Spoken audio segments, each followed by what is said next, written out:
I used to work as a junior technician at a private data recovery lab.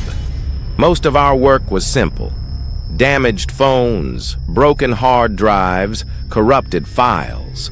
Until one day, the police brought us a device that officially didn't exist.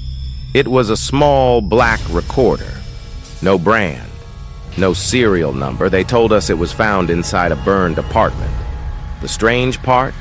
There were no bodies, no signs of escape. Just one recorder lying on the kitchen table, untouched by the fire. I was asked to extract whatever was inside. At first, the files were corrupted, static, broken timestamps, empty folders. Then I found one audio file. It was labeled with a date 3 days in the future. I assumed it was an error. I pressed play. At first, there was silence. Then a man started talking. He sounded calm, almost bored. He described the apartment, the furniture, the smell of smoke. Then he said something that made my stomach drop. If you're listening to this, I didn't make it out. I paused the recording. The timestamp was still wrong. I checked the system clock. It matched real time. I played it again. The man continued. He explained that he was recording everything because the fire alarm never went off. He said the doors wouldn't open, the windows wouldn't break, and the phone had no signal. Near the end of the recording, his breathing became heavy, not panicked, exhausted. Then he said, "Someone else is here with me now." I waited for footsteps, for voices, for anything. Instead, I heard another breathing sound, much slower, much closer to the microphone. The file ended abruptly. I leaned back in my chair. My hands were shaking. I checked the file properties one last time. The recording date updated itself. It now showed today's date, and it was still recording. The recording was not meant to be played. The recorder was found in the woods 3 days after the search was called off. It was lying next to a broken flashlight, half buried in wet leaves. No body, no blood, just the recorder. The missing man's name was Ethan Cole. He went hiking alone, experienced, calm, no history of panic. The recording starts normally. Day 1, trail looks fine. I'll be back before dark. Wind, footsteps, breathing. Then hours later, his voice changes. "I've been walking in a straight line for too long." There's a pause. "I passed the same tree again, the one with the split bark." You hear him laugh nervously. "That's not possible." Static cuts in, then something else, not a voice.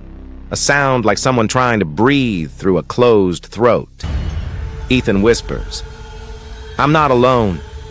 The next part is recorded at night. He is crying now. "It keeps standing behind me. Every time I turn around, it's closer." Suddenly, his footsteps stop. Silence. Then a different voice speaks, clear, calm. "You were not supposed to listen to this." The recording ends. The file timestamp shows Ethan recorded that last line, but his mouth was never found. Narration pace, slow, calm, serious, no dramatization. Let silence work. I used to work night shifts at an emergency call center. Most calls were predictable, accidents, arguments, panic. But one call changed the way I sleep forever. It came in at 2:17 a.m. The caller didn't speak at first. I followed protocol. "Emergency services, what is your location?" Silence. Then breathing, slow, controlled. Finally, a man spoke. "I think someone is inside my house." I asked him to stay calm and describe what he heard. He said nothing was moving. No footsteps, no doors. Just the feeling that someone was standing very close to him. I asked if he could see anyone. He whispered, "No." but I can hear myself breathing bye twice. My screen showed only one caller. I asked him where he was hiding. In the bathroom, he said, door locked. I told him to stay there while officers were dispatched. Then the line went quiet. I thought the call dropped, but it didn't. The connection was still open. I could hear the bathroom door unlock, slow footsteps, then a second voice. Calm, close. You shouldn't have called them. The call ended. Police arrived at the address 6 minutes later. The house was empty. No signs of forced entry. No second person. Just one man. Dead. Bathroom door locked from the inside. A week later, my supervisor asked me to review the call recording. When I listened again, I realized something. From the very beginning, there were two sets of breathing. One of them wasn't the caller. I work night shifts at a city emergency dispatch center.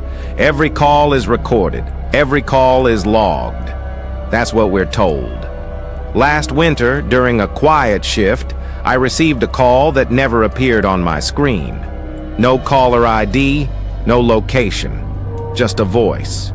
A woman whispered, "They said you would answer." I asked her to speak louder. She refused.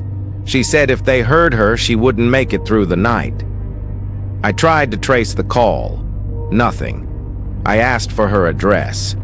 She gave it immediately. An apartment building that had been sealed off 6 years earlier after a structural collapse. I told her that building was empty. She went silent. Then she said, "That's what they told us too." I sent a patrol anyway. Protocol doesn't allow it without a logged call. I did it anyway. While we waited, she stayed on the line. I could hear other people breathing, not talking, just breathing. When I asked how many were with her, she answered, "Enough." The line cut out. 10 minutes later, the patrol called back. The building was still sealed. No signs of entry, no lights, no people. I checked the system logs again. The call still didn't exist, but my headset indicator was still lit, and I could hear breathing.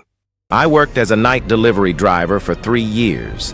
Same routes, same streets, same houses, except for one.